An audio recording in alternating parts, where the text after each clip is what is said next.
ప్రకారం పాకిస్తాన్లో మొత్తం హిందువుల సంఖ్య దాదాపు 39 లక్షలు. పాకిస్తాన్లోని సింధ్ ప్రావిన్స్ అత్యధిక హిందూ జనాభాను కలిగి ఉంది. అక్కడ దాదాపు 193 మంది హిందువులు నివసిస్తున్నారు. సింధ్లోని ఉమర్కోట్, తార్పార్కర్, మిర్పుర్కాస్, సంఘర్ జిల్లాలను హిందూ మెజారిటీ ప్రాంతాలని పిలుస్తారు. పాకిస్తాన్లోని సింధ్ ప్రావిన్స్ లోని తార్పార్కర్ జిల్లాలోని ఇస్లాంకోట్ నగరంలో ఒక సాధువు ఆశ్రమం ఉంది. ఇది పాకిస్తాన్ హిందూ సమాజంలో అత్యంత పూజనీయులైన దేవాలయాలలో ఒకటి. ఇది జిల్లా రాజధాని మిథి నుంచి 45 కిలోమీటర్ల దూరంలో ఉంది. ఈ ఆశ్రమం దేవాలయాలు, విశ్రాంతి స్థలాలతో సహా 10 ఎకరాల విస్తీర్ణంలో విస్తరించి ఉంది.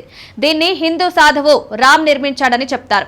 ఇక్కడ రోజువారీ ప్రార్థనలతో పాటు అవసరమైన వారికి ఆహారం కూడా అందించబడుతుంది. సంత్ నేను రామ్ ఆశ్రమంలో ఒక వంటగదిని నిర్మించారు. అక్కడ కులం, మతంతో సంబంధం లేకుండా అందరికీ ఆహారం వడ్డిస్తారు. ఆశ్రమానికి వచ్చే ప్రజలకు ఆహారం ఏర్పాటు చేయడానికి ఇంటింటికి వెళ్లి ఆహార ధాన్యాలు సేకరించేవారు. ఈ సాంప్రదాయం నేటికి కొనసాగుతోంది. నేటికి ఆశ్రమానికి వచ్చే చాలా మంది భక్తులు వంట చేయడానికి తమతో పాటు ఆహార పదార్థాలను తీసుకుని వెళ్తారు.